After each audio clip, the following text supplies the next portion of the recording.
السلام علیکم۔ صبح کی فلائٹ سے رضوان کراچی چلا گیا۔ وہ ایک سنسنی خیز دن تھا۔ میں رات کو جو فیصلہ کر چکی تھی اس پر فوری طور پر عمل درآمد نہیں ہو سکتا تھا۔ میں یقین سے نہیں کہہ سکتی تھی کہ اب میں وزیر خارجہ سے کب مل سکوں گی، کیونکہ اس روز وہ مغربی پاکستان میں نہیں تھے۔ اخباری خبر کے مطابق وہ ڈھاکہ پہنچ چکے تھے، اور وہاں پہنچتے ہی انہوں نے بڑے نڈر لہجے اور بے باک انداز میں یہ بیان داغ دیا تھا کہ ہم امریکہ کی خوشنودی کے لیے چین کی دوستی ہرگز نہیں چھوڑیں گے۔ وزیر خارجہ کا بیان اس لیے اور بھی سنسنی خیز تھا کہ مقبوضہ کشمیر میں صدائے کشمیر کے نام سے ایک خفیہ ریڈیو اسٹیشن قائم کر دیا گیا تھا۔ انقلابی کونسل بھی قائم ہو گئی تھی، اور اس کونسل نے مقبوضہ کشمیر میں جنگ آزادی کا اعلان کر دیا تھا۔ ان خبروں نے میرے ذہن کو اتنا پراگندہ کیا کہ میں نے ایک سگریٹ نکال کر سلگائی، اور پھر ان حالات کا تجزیہ کرنے کی کوشش نے مجھے اور زیادہ پریشان کر دیا۔ مستقبل میں آگ اور خون کے سوا کچھ نظر نہیں آ رہا تھا۔ پاک و ہند تعلقات کی کشیدگی ایک یقینی امر نظر آ رہی تھی۔ معاہدہ رن کچھ درا کا درا ہی رہ گیا۔ رن کچھ میں شکست کے بعد بھارتی وزیر اعظم نے جو بیان دیا تھا، اس کے الفاظ میرے ذہن میں گونج رہے تھے۔ بھارتی وزیر اعظم نے کہا تھا، اب ہم اپنی مرضی کا محاذ کھولیں گے، اور اب میں سوچ رہی تھی کہ کیا اب کشمیر ہی وہ محاذ بنے گا۔ میں نے فیصلہ کیا کہ وزیر خارجہ سے ملاقات کیے بغیر ہی میں ان فرائض کو قبول کر لوں گی جو صدر مملکت مجھے سونپنا چاہتے تھے۔ دراصل میں چاہتی تھی کہ مستقبل میں جو کچھ ہونے والا ہے، اس کے اندرونی اسباب میری نظر میں آ جائیں۔ یہ ایک ٹھوس حقیقت ہے کہ بین الملکی یا بین الاقوامی طور پر جو کچھ عوام کی نظر میں آتا ہے وہ حقیقت نہیں ہوتی۔ حقیقت تو سیاسی پردوں کے پیچھے چھپ جاتی ہے، اور میں چاہتی تھی کہ قبل از وقت ہی ان پردوں کی دوسری طرف پہنچ جاؤں۔ اسی صورت میں وہ اندرونی اسباب، وہ حقائق میری نظر میں آ سکتے تھے۔ میں غور و فکر کے اس صحرا میں بھٹک ہی رہی تھی کہ دروازے پر ہونے والی دستک نے مجھے چونکا دیا۔ میں فوراً اٹھ کر دروازے پر پہنچی۔ کون ہے؟ میں نے بآواز بلند پوچھا۔ آپ کا خادم یور ہائنس، کمانڈر حق کی آواز سنائی دی۔ میں نے جلدی سے دروازہ کھول دیا اور کمانڈر حق اندر آ گیا۔ میں نے دروازہ بند کیا اور کمانڈر حق کو بیٹھنے کا اشارہ کرتے ہوئے بولی، میں کل سے تمہاری منتظر ہوں۔ میں شرمندہ ہوں یور ہائنس، دراصل میرے ساتھ ایک عجیب و غریب واقعہ پیش آ گیا تھا۔ کمانڈر حق کے چہرے سے شدید الجھن ہویدہ تھی۔ میں نے آپ کو ہوٹل کے کاؤنٹر سے فون کیا تھا۔ فون کر کے جب میں مڑا تو دو آدمی میرے دائیں بائیں موجود تھے، اور سامنے ایک تیسرا شخص کھڑا تھا۔ اس نے مجھے اپنا شناختی کارڈ دکھایا تو پتہ چلا کہ وہ انٹیلیجنس سے تعلق رکھتا ہے۔ وہ لوگ مجھے اپنے ساتھ لے جانا چاہتے تھے، اور میں اپنے آپ کو ان کا حکم ماننے پر مجبور پا رہا تھا۔ اگر وہ غیر سرکاری آدمی ہوتے تو ان کے فرشتے بھی مجھ کو یہاں سے نہیں لے جا سکتے تھے۔ وہ مجھے اپنے ہیڈ کوارٹر لے گئے، مگر انہوں نے مجھ سے نہ تو کوئی پوچھ گچھ کی اور نہ کوئی سخت برتاؤ کیا۔ آج صبح انہوں نے مجھے چھوڑ دیا اور صرف اتنا کہا کہ میں فوری طور پر آپ سے مل لوں۔ ٹھیک ہے، میں نے سر ہلا کر کہا، تمہیں اس سلسلے میں فکر مند ہونے کی کوئی ضرورت نہیں ہے۔ اب تم جا کر آرام کرو۔ کمانڈر حق کو استفسار کرنے کی جرت نہیں ہو سکتی تھی، اس لیے میری ہدایت سنتے ہی وہ کھڑا ہو گیا کہ گو کہ میں نے اس سے کہا تھا کہ اسے اس سلسلے میں فکر مند ہونے کی ضرورت نہیں، لیکن یہ اس کے لیے ممکن ہی نہیں تھا۔ میرے اس رویے نے تو اس کی الجھن میں اور اضافہ کر دیا ہوگا، لیکن مجھے اس کی ضرورت نہیں تھی کہ اس کی الجھن رفع کرتی۔ وہ چلا گیا۔ میں ناشتہ کر چکی تھی، لیکن میرے سر میں ہلکا ہلکا سا درد ہونے لگا تھا، اس لیے میں نے چائے منگوا کر پی۔ میں بڑی بے چینی سے رؤف احمد کا انتظار کر رہی تھی۔ اس نے وعدہ کیا تھا کہ آج صبح مجھ سے ملے گا، لہٰذا کسی لمحے بھی اس کی آمد متوقع تھی۔ کمانڈر حق کی دستک سن کر تو میں نے یہی خیال کیا تھا کہ رؤف آیا ہوگا۔ وہ 11 بجے کے قریب آیا۔ میں نے اسے ایک معمولی سے لباس میں دیکھا، سفید مکھن زین کی بے داغ پتلون اور سفید قمیض میں وہ کوئی سپورٹس مین معلوم ہو رہا تھا۔ چہرے سے ایسی بشاشت ٹپک رہی تھی جو کامیابی و کامرانی کا رد عمل ہوتی ہے۔ اس عالم میں وہ مجھے خاصا بھلا معلوم ہوا، لیکن میری اس پسندیدگی میں کسی جنسی آمیزش کا گمان کرنا یکسر غلط ہوگا۔ کسی مرد کے سلسلے میں میری پسندیدگی ایسی ہی ہوتی تھی جیسے کسی پودے میں اٹکا ہوا گلاب انسان کو متاثر کر دے۔ فرائیڈ نے اگر ہر معاملے میں جنسی پہلو ڈھونڈے تھے تو یہ اس کی غلطی تھی۔ میں تو کسی مرد کو جنسی لگاوٹ کے ساتھ دیکھ ہی نہیں سکتی۔ میرا خیال ہے کہ آپ کو خاصا انتظار کرنا پڑا۔ رؤف نے آتے ہی مسکرا کر کہا۔ ہاں، مجھے بے چینی سے انتظار تھا، میں نے اعتراف کیا۔ شاید آپ کو یہ سن کر خوشی ہوگی کہ آج صبح جاگیردار شوکت کا معاملہ بڑی خوش اسلوبی سے نپٹ گیا۔ آج صبح؟ میں نے چونک کر پوچھا۔ جی ہاں، مسکراہٹ تو رؤف کے ہونٹوں سے گویا چپکی ہوئی تھی۔ میں اپنی غلط بیانی کی معافی چاہتا ہوں۔ کل میں نے آپ سے جھوٹ بولا تھا کہ جاگیردار شوکت کا معاملہ نپٹ گیا۔ وہ سلسلہ تو آج صبح تک چلتا رہا تھا۔ مجھے یہ جھوٹ مجبوراً بولنا پڑا، ورنہ آپ ان آخری مرحلوں میں میرے ساتھ رہنے پر اصرار کرتیں۔ میں بے اختیار ایک طویل سانس لے کر رہ گئی۔ اب اس میں کوئی شبہ نہیں رہا تھا کہ رؤف میں ذہانت بھی کوٹ کوٹ کر بھری ہوئی تھی۔ اس نے میری نفسیات کے بارے میں بڑا صحیح اندازہ لگایا تھا۔ آپ کو تمباکو کی بو گراں تو نہیں گزرتی؟ وہ اپنی پتلون کی جیب میں ہاتھ ڈالتا ہوا بولا۔ کبھی کبھی میں خود بھی سگریٹ پی لیتی ہوں۔ اوہ، تب ٹھیک ہے۔ اس نے اپنی ایک جیب سے پائپ اور دوسری جیب سے تمباکو کی پاؤچ نکالی۔ بہرحال، میں نے کھانسنے والے انداز میں ہنس کر کہا، اب تو آپ جاگیردار شوکت کے معاملے کی تفصیلات بتا ہی دیں۔ بات ابھی پوری طرح کھل کر سامنے نہیں آئی، لیکن خیال اغلب ہے کہ جاگیردار شوکت کئی قسم کے جرائم میں ملوث ہے۔ ان جرائم کا ثبوت حاصل کرنے میں 2-4 دن لگ جائیں گے، لیکن میرا خیال ہے کہ آپ کو اس کے صرف جرم سے دلچسپی ہوگی، جس کا ایک کردار وہ لڑکی الماس ہے۔ نہیں، میرا لہجہ خاصا پرزور تھا۔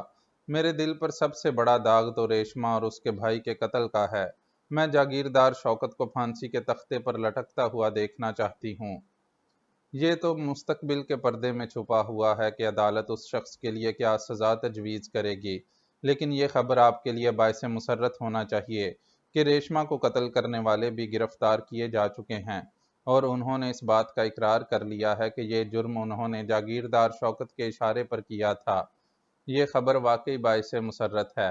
اب آپ الماس کا قصہ بھی سن لیجئے۔ اس کے ساتھ کوڑوں کا وہ کھیل محض اسے دہشت زدہ کرنے کے لیے کھیلا جا رہا تھا۔ جاگیردار شوکت اس معصوم لڑکی کو اس حد تک سہما دینا چاہتا تھا کہ پھر وہ کسی ہچکچاہٹ کے بغیر اس کے اشاروں پر ناچتی رہے۔ جاگیردار اس کی معصومیت کو ایک بھول ہوس کی چوکھٹ پر قربان کرنا چاہتا تھا۔ کل رات الماس اس بھول ہوس کی خدمت میں پیش کی گئی تھی، اور اس معاملے کا ایک انتہائی افسوسناک پہلو یہ ہے کہ وہ شخص ہماری وزارت خارجہ کا ایک اہم عہدیدار ہے۔ اوہ، میں چونک پڑی۔ آپ کا اشارہ شفیق زبیری کی طرف تو نہیں ہے؟ جی ہاں، رؤف احمد نے جواب دیا۔ غالباً یہ خیال آپ کو اس لیے آ گیا کہ شفیق زبیری ہی نے جاگیردار شوکت کی موافقت میں بیان دیا تھا۔ میں اسی وقت سے الجھن میں ہوں کہ شفیق زبیری جیسے شخص کا جاگیردار شوکت سے کیا تعلق ہو سکتا ہے۔ تعلق کی صحیح نوعیت تو اب بھی سامنے نہیں آ سکی ہے، لیکن اتنا قیاس ضرور کیا جا سکتا ہے کہ جاگیردار شوکت الماس کی رشوت دے کر شفیق زبیری سے کوئی کام لینا چاہتا تھا۔ اس سلسلے میں ایک نکتہ مجھے بڑی الجھن میں ڈالے ہوئے ہے۔ صدر مملکت کے ساتھ چین جانے والے وفد میں ایک نام شفیق زبیری کا بھی تھا۔ اس پس منظر کو سامنے رکھ کر میں اس سوال پر غور کرنے کے لیے مجبور ہوں کہ جاگیردار شوکت کسی دشمن ملک کے جاسوس کا اعلی کار تو نہیں بن گیا تھا۔ اس امکان کو نظر انداز نہیں کیا جا سکتا کہ صدر مملکت کے اس دورے کو ناکام بنانے کی سازش کی جا رہی ہو۔ میں نے رؤف احمد کی اس خیال آرائی پر کوئی تبصرہ نہیں کیا، حالانکہ میں جانتی تھی کہ وہ بالکل صحیح خطوط پر سوچ رہا تھا۔ جاگیردار شوکت کے اس اقدام کا محرک ڈاکٹر فونگ تھا۔ اسی کی ایما پر شفیق زبیری کو پھانسا گیا ہوگا۔ اس بات کا اعتراف تو ڈاکٹر فونگ میرے سامنے بھی کر چکا تھا کہ وہ بھارتی سرکار کے لیے کام کر رہا ہے، اور ان دنوں بھارت کی زہریلی نظریں پاک چین دوستی پر گڑی ہوئی تھیں۔ اس کی دلی خواہش تھی کہ پاک چین تعلقات میں گہری دراڑیں پڑ جائیں۔ خیر، رؤف بولا، اس بات کا پتہ بھی چل جائے گا۔ ہاں، تو میں کہہ رہا تھا کہ شفیق زبیری کو عین اس وقت گرفتار کیا گیا جب اس پر مجرمانہ حملہ کرنے والا تھا جب وہ الماس پر مجرمانہ حملہ کرنے والا تھا۔ چونکہ یہ واردات جاگیردار شوکت کی حویلی میں ہو رہی تھی، اس لیے شفیق زبیری کے ساتھ ہی جاگیردار شوکت اور اس کے حواریوں کو بھی گرفتار کر لیا گیا۔ کیا گرفتار شدگان میں کوئی چینی بھی ہے؟ میں نے چونک کر پوچھا۔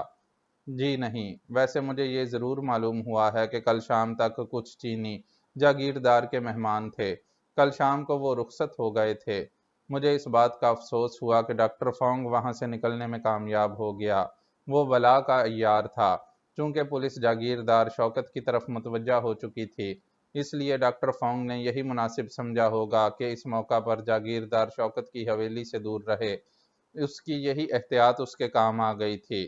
یہ گرفتاریاں رات کو کب عمل میں آئیں؟ میں نے پوچھا۔ جاگیردار کے حواریوں کی پکڑ دھکڑ تو آج صبح تک جاری رہی ہے، لیکن شفیق زبیری اور جاگیردار کو رات 1 بجے گرفتار کیا گیا تھا۔ اخبارات میں اس کی کوئی خبر تو آئی نہیں۔ شفیق زبیری کی وجہ سے معاملے کو دبا دیا گیا ہے۔ الماس اب کہاں ہے؟ اسے اس کے والدین کے پاس پہنچایا جا چکا ہے۔ میرے تصور میں الماس کا وہ سراپا ابھر آیا جو میں نے گزشتہ رات کو دیکھا تھا۔ وہ گدرائی ہوئی لڑکی ایسی ہی تھی کہ میں اس کے بارے میں بہت کچھ سوچ سکتی تھی۔ رؤف اس گفتگو کے دوران میں اپنے پائپ میں تمباکو بھر چکا تھا۔ اب ذرا خاموشی ہوئی تو اس نے پائپ سلگایا اور 2-3 گہرے کش لینے کے بعد بولا، میرا خیال ہے کہ اب آپ کی ساری الجھنیں دور ہو گئی ہوں گی۔ قطعی، میں نے سر ہلا کر کہا۔ تو پھر اب آپ میری الجھن بھی دور کر دیجئے۔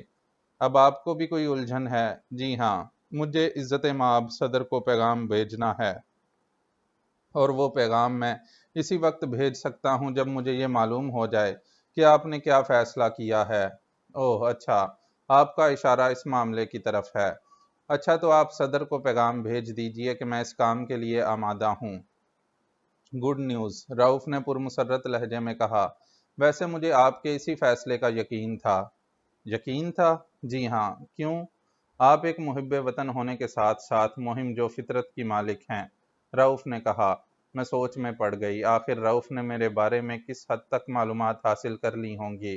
کیا یہ بھی میرے بارے میں سب کچھ جان گیا ہے، جس طرح صدر مملکت میرے ماضی سے واقف ہو گئے ہیں؟ میں نے غور سے رؤف کے چہرے کی طرف دیکھا، لیکن اس بارے میں کوئی سوال نہیں کیا۔ اس کے چہرے میں اپنے شبے کی تصدیق یا تردید نہیں پا سکی تھی۔ رؤف اب کسی گہری سوچ میں ڈوبا ہوا پائپ کے پے در پے کش لگا رہا تھا۔ آپ چائے پسند کریں گے یا کوئی ٹھنڈا مشروب؟ میں نے پوچھا تو وہ چونک پڑا۔ کسی چیز کی خواہش نہیں، اس نے مسکرا کر کہا۔ میں 3-4 گھنٹے کی نیند لینے کے بعد بڑا مناسب سا ناشتہ کر کے گھر سے چلا تھا۔ بس مجھے اب اپنے دفتر جانا ہے، کیونکہ 12 بجے چند آدمیوں سے بڑے اہم بیانات لینے ہیں۔ لیکن جانے سے قبل میں آپ کو آپ کے فرائض کے چند بنیادی نکتے بتا دینا چاہتا ہوں۔ ہاں، وہ تو بہت ضروری ہے۔ وہ 5 افراد ہیں جن کو صدر نے اپنے ارد گرد کے ماحول کا نگران مقرر کیا ہے۔ 5 میں 2 عورتیں ہیں اور 3 مرد۔ ان میں سے ایک صاحب اور ایک صاحبہ تو یہیں پنڈی میں ہیں۔ ایک صاحب اور ایک صاحبہ کراچی میں ہیں، اور ایک صاحب لاہور میں ہیں۔ رؤف نے اپنی جیب سے ایک کاغذ نکالا اور میری طرف بڑھاتے ہوئے کہا، اس پر ان سب کے نام اور پتے ٹائپ ہیں۔ میں نے ان سب ناموں پر ایک نظر ڈالی اور میری پیشانی پر شکنیں پڑ گئیں۔ وہ سب خاصی معروف شخصیتیں تھیں، اور ان میں سے ایک آدھ کو میں بہت قریب سے جانتی تھی۔ آپ کو ان سب کے بارے میں تحقیقات کرنا ہے، رؤف نے کہا۔ میں بھی اپنے طور پر کام جاری رکھوں گا، لیکن آپ اس سلسلے میں مجھ سے زیادہ مؤثر کردار ادا کر سکتی ہیں۔ جیسا کہ آپ نے دیکھا کہ یہ 5 افراد انتہائی متمول طبقے سے تعلق رکھتے ہیں۔ آپ انہی لوگوں کی سوسائٹی میں موو کرتی ہیں، جبکہ میں ایک معمولی سپریڈنٹ ہوں۔ رؤف دھیرے سے ہنسا۔ میں نے غور سے اس کی طرف دیکھا، لیکن اس کے چہرے پر کسی زاویے سے بھی طنز کے رنگ کی کوئی چھوٹ نہیں پڑ رہی تھی۔ اس کے لہجے میں بھی کوئی نوکیلا پن نہیں تھا۔ اس نے یہ بات بڑی سادگی سے کہہ دی تھی، اور یہ کہتے ہوئے وہ احساس کمتری کا شکار بھی نہیں معلوم ہوا تھا۔ میں اس کی نفسیات کے بارے میں اس نتیجے پر پہنچ گئی کہ وہ ٹھوس حقائق کو بڑی خندہ پیشانی سے قبول کر لیتا ہے۔ رؤف کے پائپ کا تمباکو راکھ بن چکا تھا۔ وہ راکھ اس نے ایش ٹرے میں جھاڑی اور پائپ صاف کر کے اپنی جیب میں رکھنے کے بعد مجھ سے بولا، میرا وزٹنگ کارڈ تو آپ کے پاس ہے نا؟ اس پر میرا ٹیلی فون نمبر بھی موجود ہے۔ آپ جب چاہیں مجھ سے رابطہ قائم کر سکتی ہیں۔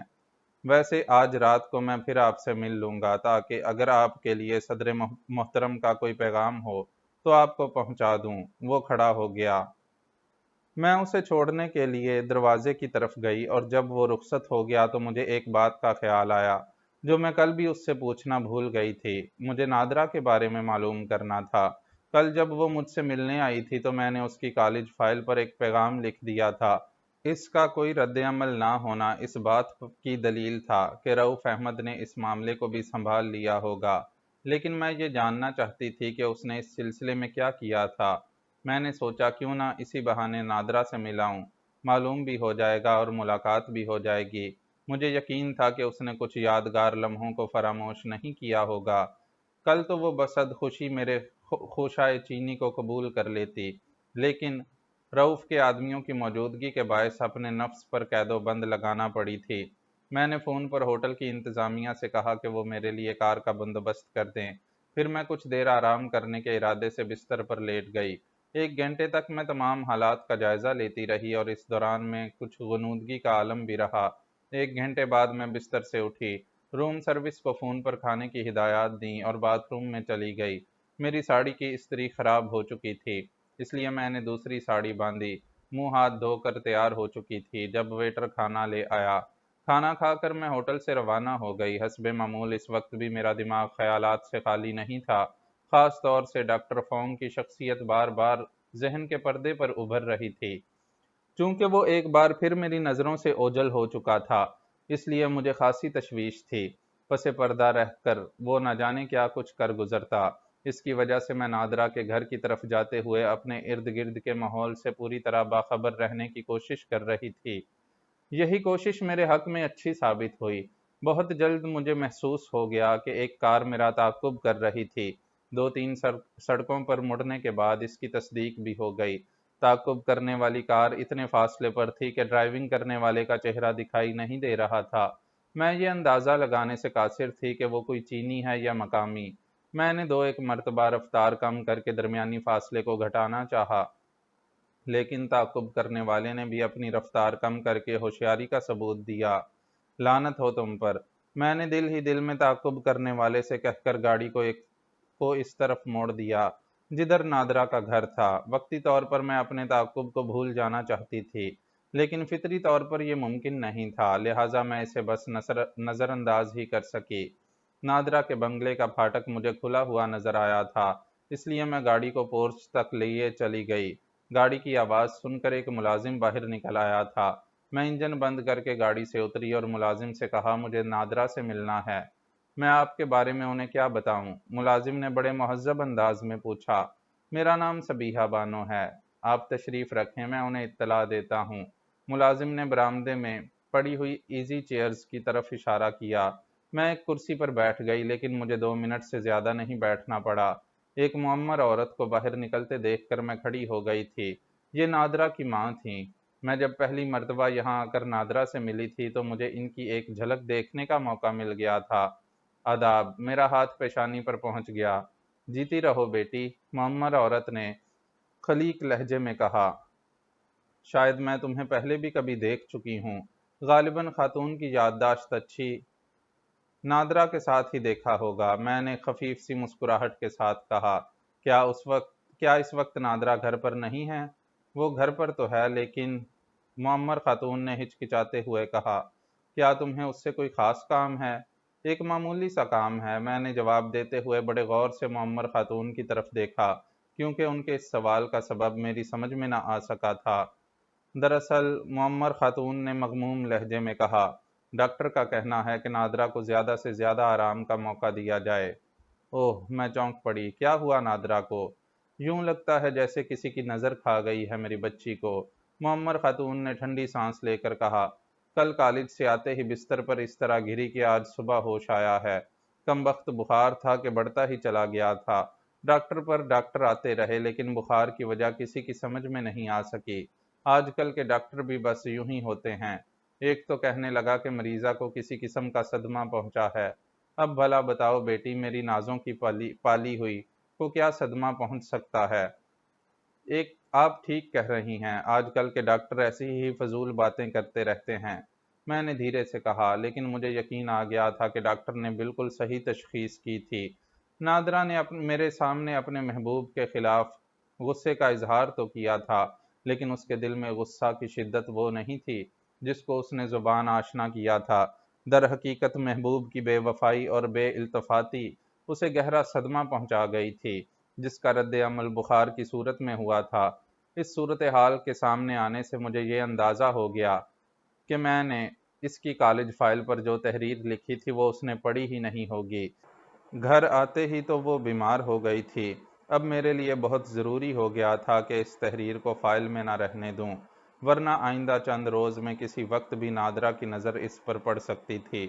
بہتر یہی تھا کہ اب وہ اس تحریر کو کبھی نہ دیکھ سکے۔ تو کیا ڈاکٹروں نے ملنے ملانے پر بھی پابندی عائد کی ہے؟ میں نے پوچھا۔ ہاں، وہ چاہتے ہیں کہ نادرہ زیادہ سے زیادہ آرام کرے۔ ملنے ملانے میں تو بے آرامی کا کوئی پہلو نہیں نکلتا۔ آپ کا یہ خیال بالکل درست ہے کہ آج کل کے ڈاکٹر بس یوں ہی سے ہوتے ہیں، بلا وجہ کی قدغن لگا دیتے ہیں۔ آپ خود ہی سوچئے، ملنے ملانے سے تو مریض کا دل بہلتا ہے اور وہ کچھ دیر کے لیے اپنے مرض کو بھول جاتا ہے، جس کا نفسیاتی طور سے اس پر اچھا اثر پڑتا ہے۔ میرا تیر ٹھیک نشانے پر بیٹھا۔ نادرہ کی ماں نے سر ہلاتے ہوئے کہا، تم ٹھیک کہہ رہی ہو بیٹی، میری عقل پر بھی پتھر پڑ گئے تھے کہ میں نے اپنی بچی کو کمرے میں سڑنے کے لیے تنہا چھوڑ دیا ہے۔ ایسی تیسی میں جائیں ان کی پابندیاں، تم آؤ میرے ساتھ، میں تمہیں اس سے ملا دیتی ہوں۔ میں مسکراتی ہوئی ان کے ساتھ بولی، نادرہ مجھ سے خاصی بے تکلف ہے۔ میں نے کہا، آپ ہمیں کچھ دیر کے لیے تنہا چھوڑ دیجئے گا، اس طرح مجھے اس کا دل بہلانے میں آسانی ہو جائے گی۔ ہاں ہاں، کیوں نہیں، میں تمہیں اس کے کمرے میں پہنچا کر چلی جاؤں گی۔ میرا مسئلہ بڑی آسانی سے طے ہوتا جا رہا تھا اور یہ امید بندھ گئی تھی کہ میں نادرہ کی کالج فائل سے اپنی وہ تحریر اڑا لینے میں کامیاب ہو جاؤں گی۔ اس کے علاوہ یوں ہی چلتے چلتے مجھے اپنے تعاقب کرنے والے کا خیال بھی آ گیا تھا اور ذہن میں یہ بات آئی تھی کہ اگر میں یہاں سے ٹیلی فون کر کے رؤف کو اس بات سے آگاہ کر دوں تو وہ میرا تعاقب کرنے والے کا کچھ نہ کچھ بندوبست ضرور کر دے گا۔ امکان یہی تھا کہ تعاقب کرنے والا نادرہ کے بنگلے کے آس پاس ہی منڈلا رہا ہوگا۔ لو بیٹی، دیکھو کون آیا ہے۔ نادرہ کی والدہ ایک کمرے میں داخل ہوتے ہوئے بآواز بلند بولیں۔ میں ان کے پیچھے پیچھے کمرے میں داخل ہوئی تھی۔ نادرہ ایک بستر پر لیٹی ہوئی نظر آئی۔ مجھے دیکھتے ہی اس نے یک لخت اٹھنا چاہا، لیکن معمر خاتون نے اس کے سینے پر ہاتھ رکھ دیا۔ لیٹی رہو، بیمار کے لیے ضروری نہیں ہوتا کہ وہ اٹھ کر ہی مہمان کا استقبال کرے۔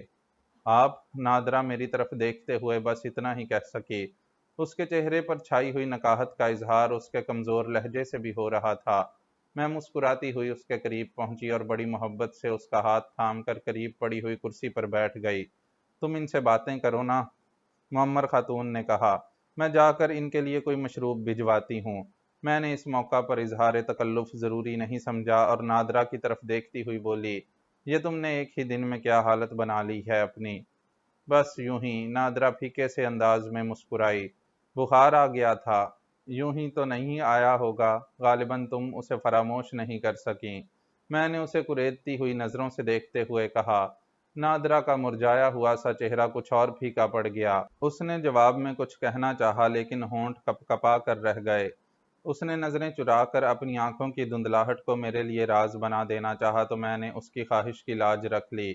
میں اٹھ کر اس گوشے کی طرف بڑھتی چلی گئی جہاں مجھے ٹیلی فون رکھا ہوا نظر آ گیا تھا۔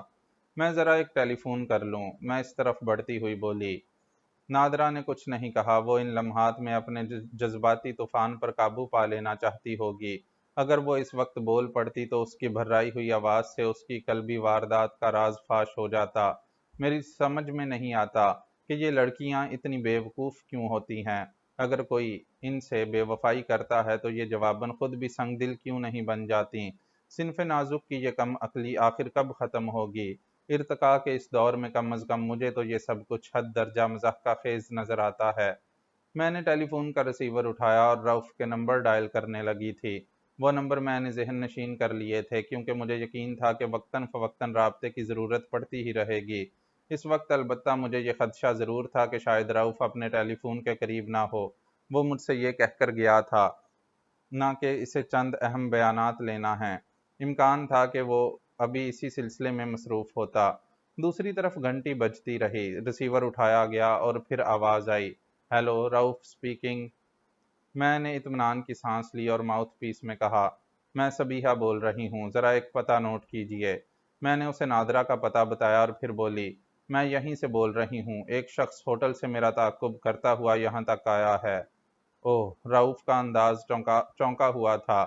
اس تعاقب سے آپ نے کیا نتیجہ اخذ کیا ہے؟ آپ خود ہی چیک کیجئے۔ یہ تو اسی وقت ہو سکے گا جب آپ وہاں سے روانہ ہوں اور میں دیکھوں کہ تعاقب کرنے والا کون ہے۔ میں آدھے گھنٹے بعد یہاں سے الماس کے گھر کی طرف روانہ ہو جاؤں گی۔ الماس کے گھر کی طرف کیوں؟ بس میں ملنا چاہتی ہوں اس سے۔ اچھی بات ہے، میں فوراً اپنے دفتر سے روانہ ہو رہا ہوں۔ رؤف کی آسانی کے لیے میں نے اسے تعاقب کرنے والی گاڑی کا رنگ اور نام بھی بتا دیا۔ پھر رسیور رکھ کر میں نادرا کی طرف مڑی جو مجھے بہت غور سے دیکھ رہی تھی۔ میں مسکرا دی۔ کوئی خاص بات نہیں ہے، میں نے اس کی طرف بڑھتے ہوئے کہا۔ بعض اوقات اس قسم کے دل پھینک مردوں سے بھی سابقہ پڑ جاتا ہے۔ یہ لوگ سمجھتے ہیں کہ تعاقب کر کے عورت کو رجھایا جا سکتا ہے۔ میں نے اپنے ایک جاننے والے کو فون کر دیا ہے جو پولیس میں ہے، وہ خود ہی اس شہدے سے نمٹ لے گا۔ ایسے موقعوں پر نظر انداز کر دینا ہی بہتر ہوتا ہے، نادرا نے کہا۔ میں اس کی قائل نہیں، میں نے کرسی پر بیٹھتے ہوئے کہا۔ ایسے لوگوں کو سزا ضرور ملنی چاہیے، کبھی کبھی تو میں خود ہی دو چار ہاتھ جھاڑ دیتی ہوں۔ یہ تو بہت خطرناک بات ہے، نہ جانے کب کسی بہت غلط آدمی سے مڈبھیڑ ہو جائے۔ میں مسکرا کر اس موضوع کو ٹال گئی۔ نادرا کو یہ بتانا مناسب نہیں تھا کہ غلط آدمیوں سے ٹکر لینا میری ہابی ہے۔ اتنے میں ایک ملازمہ لیمن سکواش کا ایک گلاس لے آئی اور بڑے ادب سے مجھے پیش کر کے واپس چلی گئی۔ میں معذرت خواہ ہوں کہ آپ کا ساتھ نہیں دے سکوں گی، نادرا نے کہا۔ مجھے اس وقت بھی حرارت ہے، لیکن اگر شام تک تم نے اس حرارت کو رخصت نہیں کر دیا تو میری اور تمہاری لڑائی ہو جائے گی۔ ارے، نادرا ہنس پڑی، بھلا بیماری پر انسان کا کیا اختیار؟ بعض حالات میں مکمل اختیار ہوتا ہے، تمہارا معاملہ بھی اختیاری ہے۔ جذباتی بہاؤ پر قابو پا لوگی تو ٹھیک ہو جاؤ گی۔ زندگی مرد کی چاہت سے عبارت تو نہیں۔ آپ تو شاعر بھی ہیں، نادرا مسکرائی۔ میں نے کبھی ایک شعر بھی موضوع نہیں کیا۔ ہاں، اگر کبھی تم جیسی لڑکی میں شعریت آ جاتی ہے تو اس پر جھوم ضرور اٹھتی ہوں۔ یہ کہتے ہوئے میں نے نادرا کو ایسی نظروں سے دیکھا تھا کہ وہ جھینپ کر نظریں چرانے پر مجبور ہو گئی۔ اسے کچھ یاد آ گیا ہوگا۔ ارے ہاں، مجھے ایک کاغذ تو دو ورنہ پھر میں بھول جاؤں گی، میں نے چاروں طرف دیکھتے ہوئے کہا۔ مجھے توقع تھی کہ نادرا کی درسی کتب اسی کمرے میں ہوں گی۔ کیسا کاغذ؟ نادرا نے پوچھا۔ سادہ کاغذ، میں نے جواب دیا، مجھے کچھ نوٹ کرنا ہے۔ تمہاری کالج فائل کہاں ہے؟ اس الماری میں ہے، ٹھہریے میں دیتی ہوں۔ نادرا نے بستر سے اٹھنے کی کوشش کی۔ نہیں، میں نے اسے روک دیا، تم مت اٹھو، میں خود لے لوں گی۔ میں نے لیمن سکواش کا گلاس تپائی پر رکھا اور اٹھ کر اس الماری کی طرف بڑھی جدھر نادرا نے اشارہ کیا تھا۔ الماری میں کتابیں موجود تھیں، فائل نیچے دبی ہوئی تھی۔ میں نے اسے نکال کر کھولا، میری وہ تحریر موجود تھی۔ میں نے پلٹ کر نادرا کی طرف دیکھا، مسکرائی اور پھر فائل میں سے وہ کاغذ پھاڑ لیا۔ فائل رکھ کر الماری بند کی اور کاغذ کو تہہ کر کے اپنے پرس میں رکھتی ہوئی پھر نادرا کے قریب جا بیٹھی۔ سکواش کا گلاس اٹھا کر ایک گھونٹ لیا اور پھر بولی، تم جلدی سے ٹھیک ہو جاؤ تو ایک آدھ تفریحی پروگرام بنا لیں۔ تفریحی پروگرام کا مطلب نادرا سمجھ ہی سکتی تھی، اس لیے اس کے ہونٹ شرمگی انداز میں کپ کپا اٹھے اور چہرے پر جیسے مدم مدم سا الاؤ جل اٹھا۔ میرا جی چاہا کہ اس سرخی کو اپنے ہونٹوں کی تپش سے آشنا کر دوں، لیکن اس ماحول میں یہ مناسب نہیں تھا۔ نادرا کی ماں کسی وقت بھی وہاں آ سکتی تھی، کیونکہ دروازہ اندر سے بولٹ نہیں تھا۔ اگر میں بولٹ کرتی تو یہ مشتبہ کرنے والی بات ہوتی۔ سکواش کا گلاس ختم کر کے میں اٹھ کھڑی ہوئی۔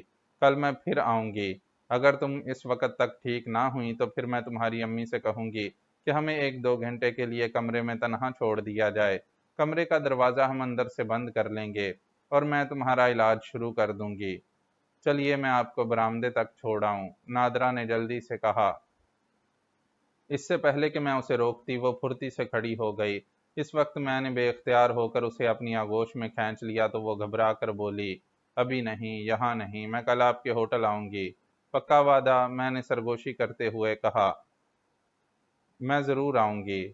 میں نے اسے ہونٹ چوم کر چھوڑ دیا اور بس ہاتھ پکڑے ہوئے کمرے سے نکل آئی۔ ایک ملازمہ سامنے کھڑی نظر آئی تو نادرا نے اس سے کہا، امی کو بتا دو کہ یہ جا رہی ہیں۔